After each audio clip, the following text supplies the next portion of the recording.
A'udzubillahi minasyaitonirrajim. Bismillahirrahmanirrahim. Alhamdulillahi rabbil alamin wassalatu wassalamu ala abil qasimil amin wa ala alihi wa sahbihi ajmain.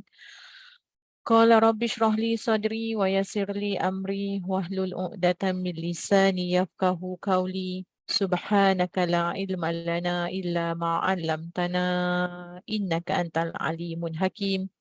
ولا حول ولا قوة إلا بالله العلي العظيم. اللهم صل على سيدنا محمد الفاتح لما أغلق والخاتم لما سبق ناصر الحق بالحق والهادي إلى صراطك المستقيم وعلى آله حق قدره ومقداره العظيم. أعوذ بالله من الشيطان الرجيم. بسم الله الرحمن الرحيم. بسم الله رب العظيم ورسول الكريم والملائكة المقربين. الصلاة والسلام عليك يا سيدي يا رسول الله. خذ بيدي قالت سهلتي أدركني.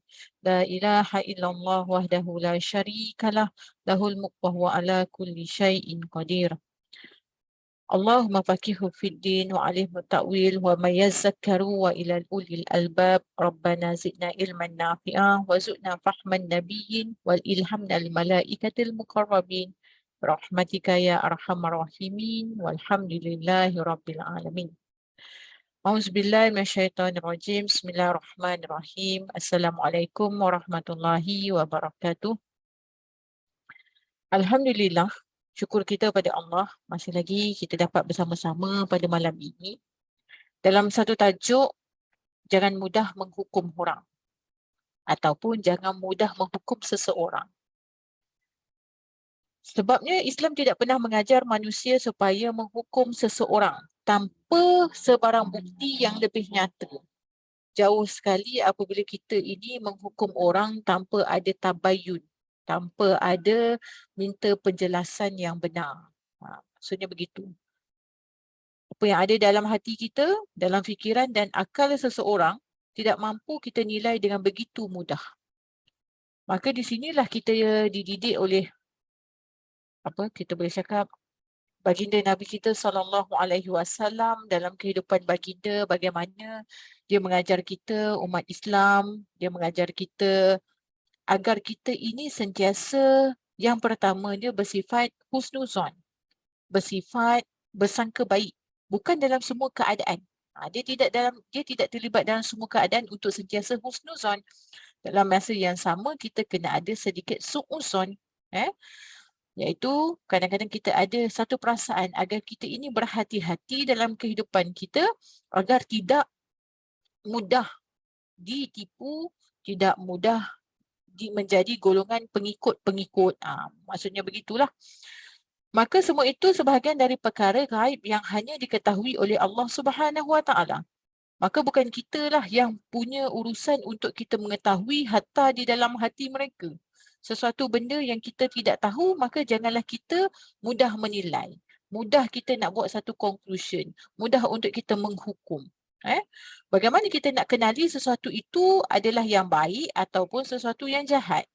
Bagaimana pula kita nak tahu macam mana salah satu yang dikatakan ianya mukmin ataupun orang munafik? Maka kita tidak dapatlah untuk menyingkap sesuatu perkara itu dengan sangat mudah kecuali dikemukakan dengan segala bukti dan hujah tentangnya. Di situlah kita berlaku dalam perkenalan kehidupan kita, dalam keadaan setiap hari kita ini, kita perlulah mencari sesuatu untuk kita jatuhkan hukum dengan bukti-bukti yang sahih.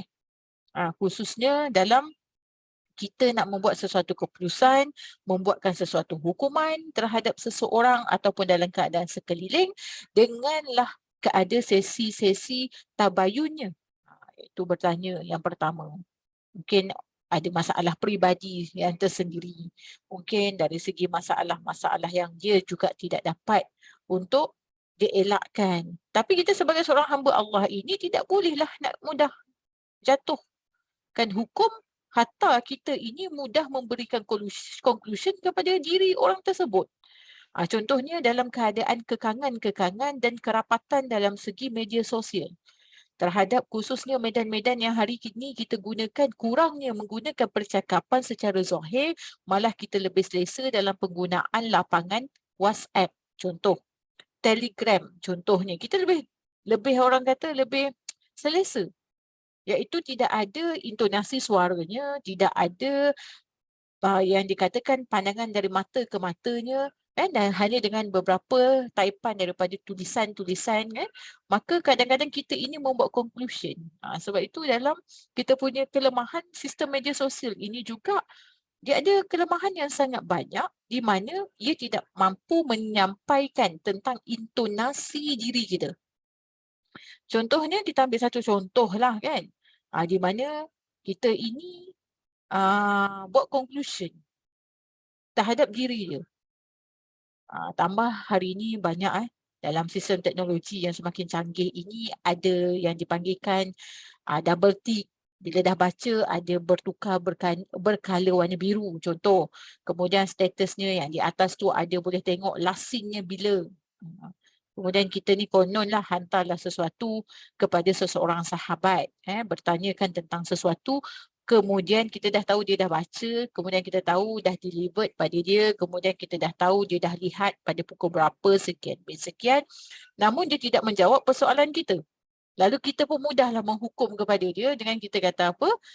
Kita katalah dia dah mulalah sekian bin sekian. Ataupun dia tak nak pergilah tu. Kita membuat conclusion bagi pihak dia. Maka tidak adil sebenarnya. Sebab apa? Sebab kita tak tahu keadaan dirinya ketika itu. Boleh jadi mungkin dia buka, bukan dia yang buka, anak dia yang buka. Kita tak tahu. Mungkin.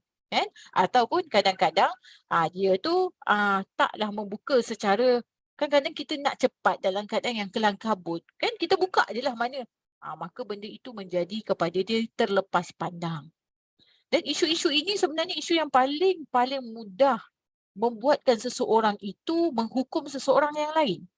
Dan juga membuatkan perasaan kita ini sebagai penghantar keadaan mesej tersebut membuat conclusion terhadap yang lain.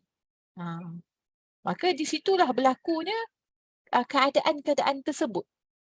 Maka inilah antara kelemahan-kelemahan yang sedang berlaku pada era hari ini. Contohnya kalau kita ni, katalah kita ni dalam intonasi menghantar WhatsApp lah kan. Kita gunakan yang biasa kita guna dalam lapangan media sosial. Kita ini bergurau, tetapi mungkin gurauan kita agak jenis yang orang kata straight to the point, agak kasar. Kita jenis yang macam tu, tapi niat kita bergurau. Tetapi kalau tidak ada ikon gelak tu kan, orang tu kata, tu dia pilih aku lah tu. Dah mulalah pergaduhan.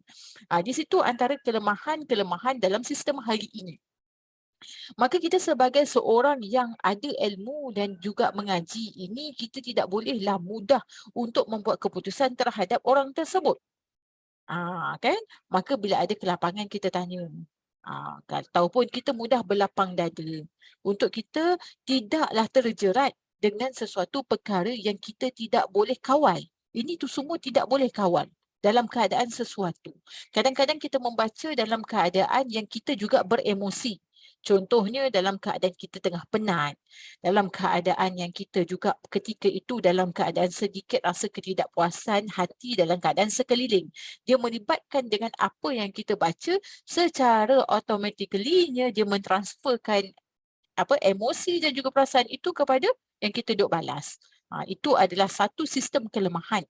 Tapi di mana kita bila kita dah belajar, kita dah tahu, maka kita mengambillah sikap ini sebagai satu sikap yang mudah berlapang dada. Kerana itu bagi hak masing-masing, dia tidak ada yang kita boleh kata sekian simpulan bin simpulan dia begini, simpulan bin simpulan dia begitu. Tidak. Macam saya mengambil satu pendekatan yang sangat-sangat mudah. Pertamanya, saya tidak ingin membina mana-mana prasangka khususnya buat harta diri saya ataupun pada keadaan sekeliling. Walaupun kita tahu aplikasi itu memudah cara bagi semua orang. Tetapi tidak semua cara itu kita bersetuju. Kalau saya mudah je. Saya tutup saya punya lasik, saya tutup double tick biru tu. Kerana apa? Kerana saya mengambil satu pendekatan. Kadang-kadang saya menggunakan aplikasi tersebut kan, dalam keadaan saya tengah kuliah. Dia masuk, kita tekan je kan, dia dah terus double tick. Lepas tu bila habis kuliah kita pun macam Allah terlupa dah nama dia duduk belah bawah. Kita pun terlupa nak menjawab persoalan demi persoalan dia. Kan? Maka itulah untuk mudah berlapang dada saya lebih suka pada pihak diri saya untuk mengawal perasaan saya dan juga supaya pihak yang lain juga tidak berasa hati terhadap sesuatu yang mungkin kelemahan saya untuk terlepas pandang, maka saya buatlah dalam keadaan yang sebegitu. Maka yang lain tidak bolehlah jadikan ianya sebagai satu isu untuk menghukum saya pula. Maksudnya begitu. Ada orang juga dia selesa dengan double ticknya, dengan color birunya, okey, dengan apa lagi? Dengan ada lasingnya pukul berapa, dengan ada paparan profilnya, di media-media statusnya, tidak ada masalah. Contoh kadang-kadang ni kan benda yang simple pun. Oh, dia update status Ustazah. Boleh pula. Saya punya WhatsApp dia tak balas pun. Benda-benda itu menjadikan kadang-kadang menyebabkan daripada ikatan silaturahim yang sukar untuk diikat ini jadi putus dengan semudah-mudahnya. Hanya kerana kita ini bersikap mudah menghukum seseorang. Ataupun kita ini bersikap dalam keadaan yang tidak berfikiran yang terbuka. Tetapi ada adab-adab kalau kita dalam konteks kita mengaji, khususnya di antara persoalan yang ditanya dan juga soalan yang perlu dijawab, perlulah kita jawab. Itu ada adab. Ini tak bak kata bahasa hari ini dipalaunya mesej kita. Kita tanya soalan ni. Itu tak boleh. Contoh kita tanya sesuatu soalan ataupun kita minta pertolongan daripada seseorang sahabat tersebut. Dia dah baca. Salam pun dia tak jawab. Kita orang Islam, kan? Jawablah salam. Kecuali kalau dalam keadaan mesej itu bersifat general. Bersifat general ni contohnya dalam mempromosikan sesuatu produk ataupun dalam bersifat general yang perlu kita kadang-kadang hantarnya TikTok, contohnya kan status-status untuk menjadikan kepada kita sesuatu yang kita boleh renung dan lihat. Itu tidak perlulah untuk kita nak balas lebih bagus. Sehingga guru saya pesan, betapa adabnya kita di dalam perhubungan secara online ini, khususnya dalam aplikasi yang kita gunakan sekarang, contoh WhatsApp, Telegram. Guru saya pesan, sehatar diri saya pun saya tidak mampu buat sebenarnya. Sebab kalau tak berkesudahan sampai bila habis WhatsApp tu. Maksudnya guru saya punya pesanan, biarlah kita orang yang terakhir meninggalkan perbincangan ataupun perbualan tersebut. Sampai macam tu. Maksudnya bila dia kata, okeylah terima kasih, kita jawab sama-sama. Biar kita orang yang terakhir menjawab. Supaya dalam erti kata kita ini menyantuni seseorang yang menghantarkan mesej tersebut terhadap diri kita. Kadang-kadang saya sendiri mengaku saya juga tidak boleh. Saya juga lemah part ini. Saya juga mengakulah. Kan kadang-kadang dihantar tu kan, saya tengok. Saya juga mohon ampun dan maaf sekiranya ada di antara kita ini yang hantar mesej pada saya yang saya terlepas pandang. Kadang-kadang dia duduk bawah-bawah tu kan. Itu satulah kan. Ataupun kadang-kadang benda tu saya tidak menjawab. Nanti tanya lagi. Sebab itu pentingnya kita ini mengetahui bahawa bagaimana keadaan Islam ini mendidik seseorang hambanya, seseorang umatnya agar sentiasa berharmoni. Sebab itu Islam ini dia banyak dengan adab-adab yang baik. Khususnya apabila kadang-kadang kita pun ustaz kita hantar sesuatu kan, kita jawab. Kita reply. Jangan kita palaukan dia. Sebab dia adalah golongan ataupun seseorang yang diangkatkan martabat kemuliaannya oleh Allah Subhanahu Wa Taala di samping kita. Mungkin bukan di samping anak kita. Sebab dia guru kita. Dia ustaz kita. Dia adalah ustazah kita. Dia adalah guru kita. Maka secara automatiknya bersama dengan kita itu dia lebih mulia di sisi kita. Mungkin bukan pada suami kita, mungkin bukan pada anak-anak kita. Walaupun ketika itu kita mempunyai pangkat yang sangat tinggi di dalam sesuatu kehidupan. Kita tak bolehlah buat macam ni. Sebab apa? Berkatalah Imam Al-Ghazali, dia sangat suka kepada orang yang beradab daripada orang yang banyak ilmu tetapi tidak beradab. Sebab adab ini dia lahir kesan daripada hati. Iaitu yang kadang-kadang kita panggil ianya sebagai satu akhlak. Maka bagaimana kita nak tahu seseorang itu golongan Muslim ataupun munafik? Hatta ketika itu berlaku kepada baginda Nabi SAW di dalam satu peperangan dan juga di dalam sesuatu kehidupan baginda. Maka kita ini di dalam Islam tidaklah digalakkan untuk membuat sesuatu keputusan tentang baik atau buruknya seseorang hanya selepas dibuktikan melalui tindakan zahirnya tersebut. Tidak cukup hanya sekadar bersangka buruk. Maka dengan tindakannya pun kita tak boleh. Kita tidak tahu keadaan je. Kan? Contoh kita senyum dengan orang tu benda paling mudah. Kita senyum dengan orang tu dia tak balas senyuman kita. Boleh jadi keadaan giginya sakit. Kan dia tak mampu nak senyum. Tetapi kita mudah, kita kata, oh sombonglah dia semenjak gitu gini, saya tegur. Maka kita jadilah, tidak salah untuk kita mengalah. Tidak salah bagi kita. Maka jadi kayu ukur kepada kita semua ini untuk kembali kepada tindak tanduk dan akhlak seseorang. Untuk kita lihat bagaimanakah akhlak kita mula terdidik dengan bagaimana kita katakan ilmu-ilmu yang mula kita pelajari. Hatta dengan amalan-amalan kita yang penuh dengan sanad-sanad daripada guru-guru kita itu, hakikatnya telah memberi barakah terhadap apa yang kita mula amalkan. Bukanlah kita berbangga dengan berbanyak-banyaknya amalan yang bersanad. Namun dia tidak memberi kesan kepada akhlak dan kehidupan kita terhadap sesuatu amalan tersebut.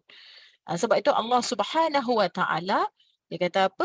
Aku lebih suka sesuatu amalan yang istiqamah berbanding dengan sesuatu amalan yang kita buat banyak hari ini tapi tak istiqamah. Ke di situlah.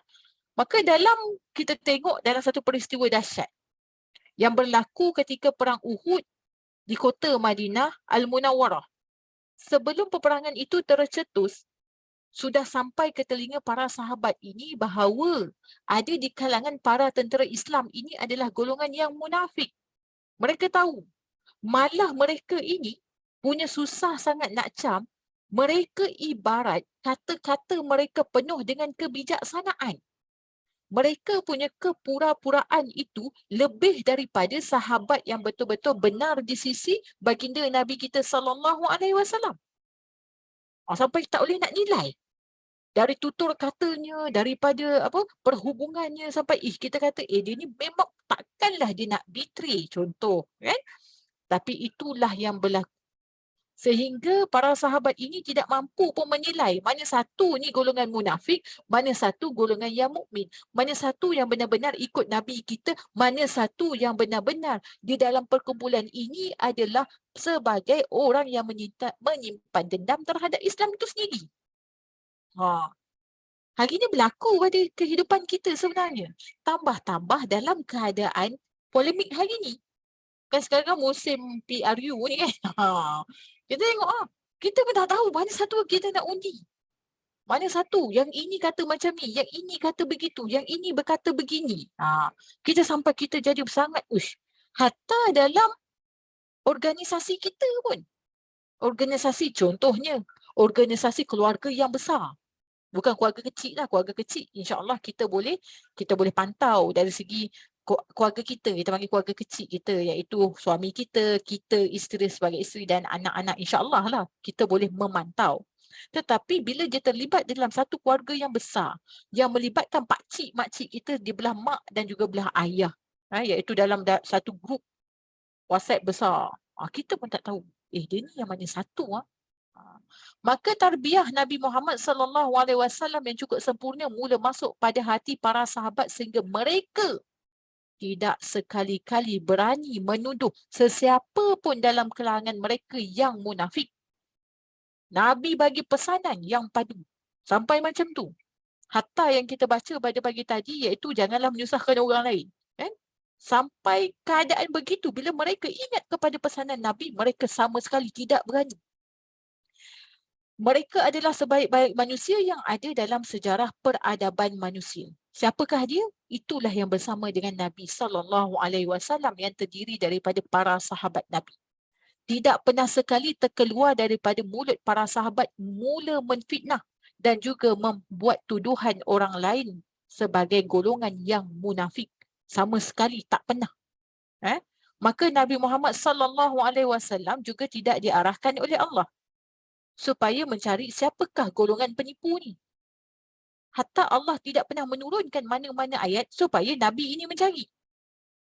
Cukuplah Allah SAW yang mula menilai hati-hati para munafik ini. Maka bukan kerja kita lah kita nak nilai. Sebagai manusia, kita tidak dituntut bagi mencari dan membongkar ke semua ini sehinggalah mereka sendiri yang membuktikannya. Hingga tiba pada hari peperangan, ketika bala tentera sampai, iaitu 1,000 orang dan sedang berhadapan dengan di medan perang, apa yang terjadi? 1,000 pergi, 300 patah balik. Tinggal 700 orang. Maknanya yang 300 patah balik ni siapa punya kerja ni? Adalah antara golongan-golongan munafik ini yang mula telah mencucuk jagung kepada tentera-tentera yang lemah ini. 1,000 pergi, 300 belum sampai medan perang dah patah balik. Maka mereka berpusing ke belakang dan melarikan diri meninggalkan baginda Nabi SAW bersama dengan para sahabat lain dalam menegakkan kebenaran. Melarikan diri daripada peperangan adalah merupakan satu dosa. Tapi hari ni kita ni tak ada perang dah ni. Macam mana ni? Dan bila pula kita lagi ni? Kita lagi di saat mana apabila dalam keadaan diri kita ini dah mula ditimbulkan dengan beberapa perancangan-perancangan hati yang tidak baik. Contohnya kita dah lama dah dalam perkumpulan ni. Lepas tu, kita tahu lah ni. Mereka ini akan menegakkan. Diorang ni golongan-golongan yang akan menegakkan kebenaran. Mereka ini akan keluar. Macam ni. Kita buat apa? Kita patah balik. Ada ramai. Bukan tidak ada. Maka kalau nak tengok dari segi perang, memang tak terkesan lah nasihat ini kepada kita. Sebab hari ni bukan berperang lah. Contohnya kita ambil contoh pada polemik hari ni lah. Semua nak pergi bertanding. Kita pun main sokong. Lepas tu dengar ura-ura yang dia ni takkan menang. Contohlah kan. Kita buat apa? Akan kita sokong bukan main kuat. Last apabila tiba harinya, kita dah bagi nama nak pergi. Tapi kita kata apa? Macam-macam alasan untuk kita lari. Ini adalah berdosa dari segi Islam. Maka mereka yang berpatah balik itu bukan muslimin yang benar di sisi Allah Subhanahu Wa Taala. Mereka adalah golongan yang munafik. Dengan terang mereka mengkhianati Allah Subhanahu Wa Taala dan para Rasul Sallallahu Alaihi Wasallam. Juga mereka mula mengkhianati sahabat-sahabat yang lain. Ini dikatakan golongan-golongan pendusta. Maka pengajaran daripada kisah Nabi kita ini dalam kehidupan kita yang kita boleh simpulkan, kisah ini bukan kisah tipu-tipu dongengan hatta cerita rama. Yang kita kata, tak adalah Ustazah, itu cerita rama je ataupun cerita siri Korea. Tidak, yang kita sering duk tonton hari ini. Ini adalah memang kisah benar daripada peristiwa tersebut. Yang pertama, jangan mudah hukum orang tanpa bukti. Kalau kita nak hukum orang, kita kena ingat satu benda. Satu benda je kita ingat. Pertama, Nabi tak pernah bagi. Allah juga tak pernah izin. Siapa yang nak boleh hukum orang ni sebenarnya? Adalah Allah Subhanahu Wa Taala. Namun, apabila ada bukti-bukti yang jelas dan nyata, perlulah dihukum. Kalau tak, habislah negara. Contohnya dalam sistem pentadbiran. Adanya sistem-sistem mahkamah. Adanya sistem-sistem yang kita panggil jenayat. Sistem jenayah, apa semua kan. Ada hukum-hukumnya. Dah tahu orang tu bersalah, lepas tu tak siapalah kita nak menghukum orang. Itu tidak boleh. Yang kedua, lihat saja daripada para sahabat punya peribadi. Bagaimana tuduh dan menuduh, fitnah dan memfitnah bukan menjadi budaya mereka. Mereka ini sangat mementingkan akan keharmonian. Kerana apa? Visi mereka lebih besar daripada apa yang mereka perlu fikirkan. Kalau kita hari ini, visi lebih besar. Kalau kita tengok kadang-kadang kita pergi masjid. Contoh hari ni pergi masjid. Isu-isu hanya isu kecil. Hanya tak rapatkan saf bahu ke bahu contoh. Hanya kerana tidak bawa sejadah. Ataupun hanya kerana tidak boleh menanggalkan emas. Tetapi tujuan kita duduk berdiri di atas sesuatu tingkah itu tujuan kita lebih besar iaitu nak menghadap Allah Subhanahu Wa Taala. Maka janganlah kita ambil perkara-perkara kecil ni sebagai satu benda yang merosakkan hubungan kita dengan Allah Subhanahu Wa Taala. Contoh kadang-kadang kita pergi nak solat di RNR, nak solat di perhentian, bukan solat di tandas, solat tu dekat Petronas. kan, yang ada ruang-ruang kecil untuk surau. Kadang-kadang isu macam ni pun kita boleh jadi macam sesuatu isu yang besar. Sedangkan tujuan kita pergi kepada surau tersebut, niat kita lebih besar sebenarnya. Nak menghadapkan diri kita kepada Allah Subhanahu Wa Taala. Bukan kita nak isukan orang tu punya selipar tertanggal, kita nak isukan orang tu punya wang lebih besar daripada kita, nak isukan kenapa dia ni tak dapatkan saf, nak isukan. Itu lebih besar isu kita hari ni. Kan? Maka benda itu sebenarnya di sisi para sahabat dan juga para nabi ini bukan satu isu besar. Isu besar bagi mereka, tujuan kita semua sama untuk menghadap Allah Subhanahu Wa Taala. Maka kita ni berlapang dada lah untuk buat apa? Kita ambil lah tujuan yang paling besar dalam hidup kita ini hanya kerana Allah. Benda yang lain tu kita settle tepi lah. Kan? Orang ni kisahnya tak boleh macam ni. Kita makan pakai pinggan. Yang orang ni pula tak boleh kita makan pakai dulang. Ikut suka lah. Dalam majlis orang, ikutlah nak dulang ke nak duduk cara macam mana. Itu hak masing-masing. Tetapi bila kita fikir visi yang paling besar dalam hidup kita adalah silaturahim. Ini yang kita perlu ketahui. Yang kedua, usah kita teruja mencari kesalahan orang lain dan silap orang lain. Very excited nak cari kesalahan orang. Ini tidak dibenarkan sama sekali di dalam Islam. Namun, yang dibenarkan di dalam Islam yang tidak menjadikan dosa kepada kita apabila kita tahu kesalahannya itu benar, sah, ada bukti, maka kita tak nak terjadi kepada orang lain, kita perlulah menengahkan isu tersebut. Contoh, isu-isu kesesatan dalam agama. Tak bolehlah Ustazah.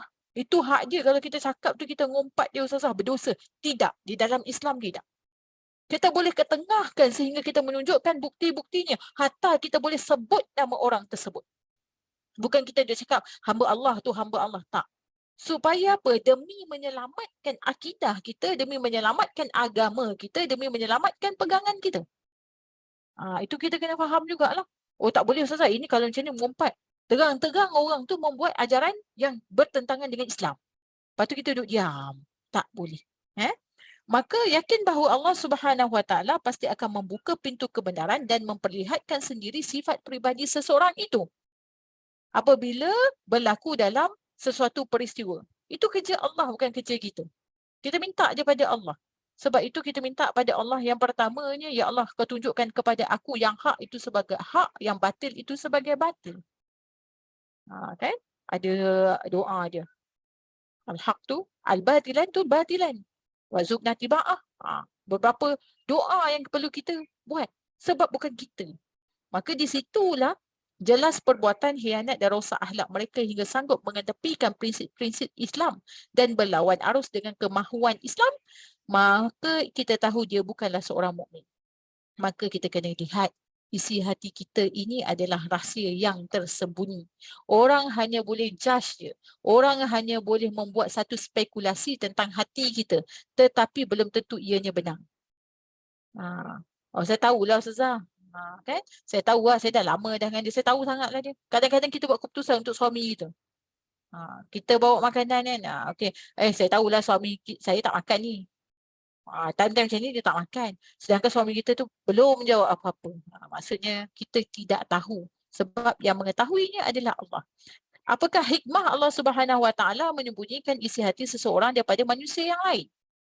Tidak lain dan tidak bukan adalah kerana Allah ingin manusia hidup dalam keadaan suasana yang aman. Tanpa sedikit pun timbul rasa syak wasangka dan takut pada setiap detik dan ketika. Sudah pasti manusia tidak mampu melelapkan matanya sekiranya setiap masa mereka dapat baca hati seseorang.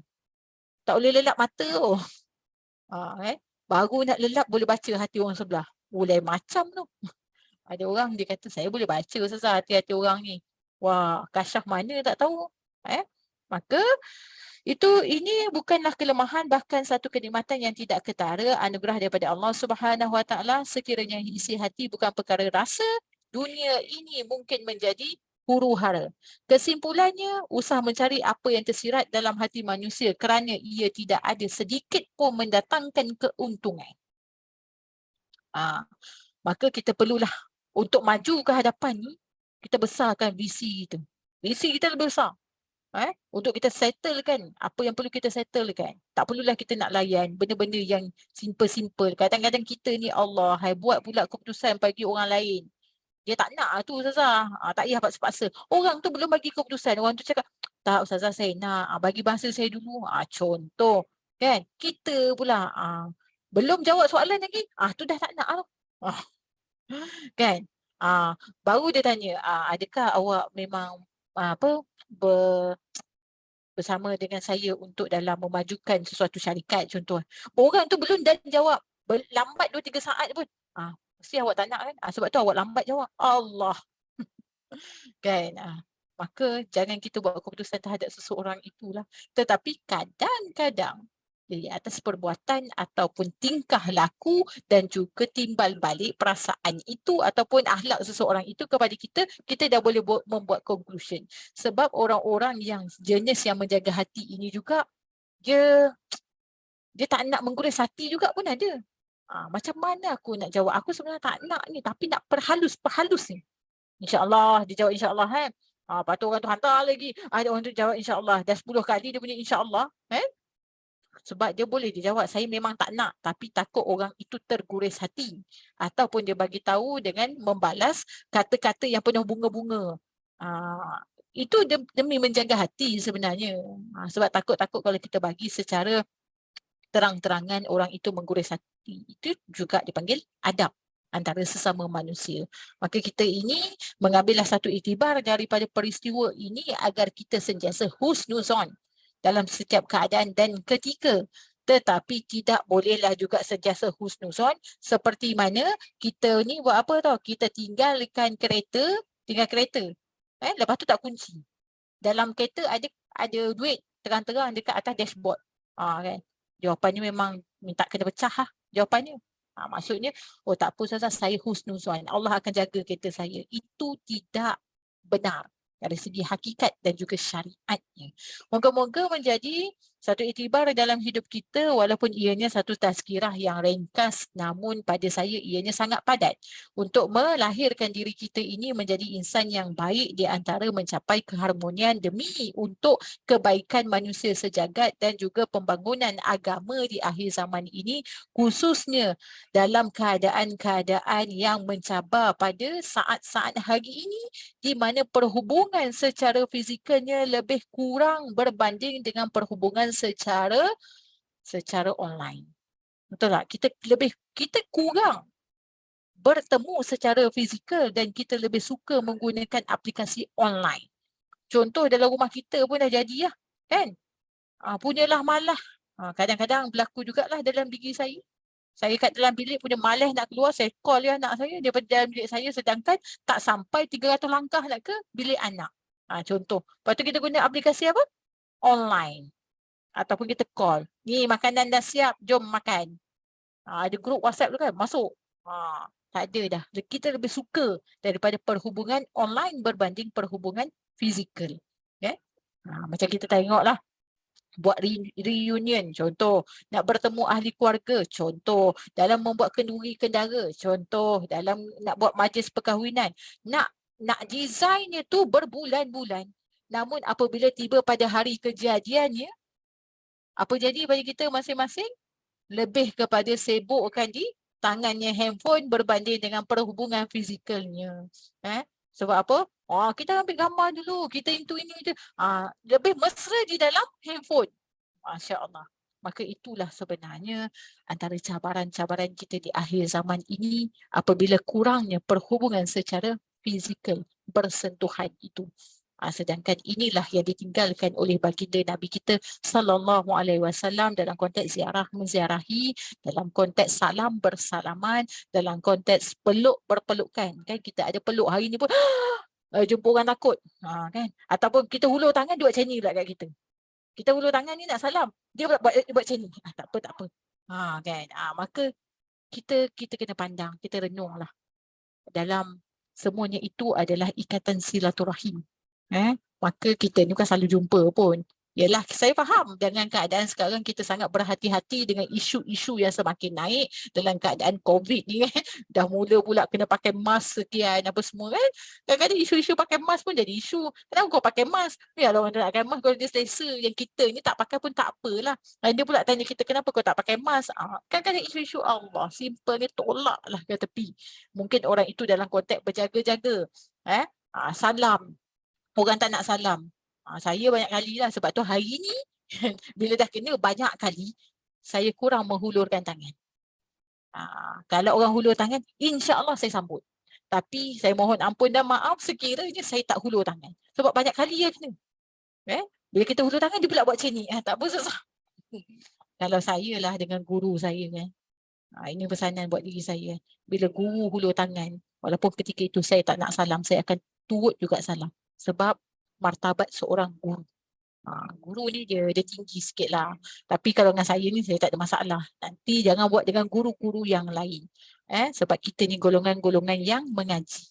Maka itulah antara moga-moga topik malam ini walaupun dia singkat, dia sangat ringkas namun dia padat. Saya harap ianya mampu mengubah kumpulan hidup kita ini, mampu mengubah keadaan diri kita, mampu mengubah pakaian akhlak kita ini dalam kita mencapai keharmonian kerana agama itu sangat suka dengan keamanan, kebahagiaan dan keharmonian. Moga sekadar itu saja buat malam ini. Kalau yang baik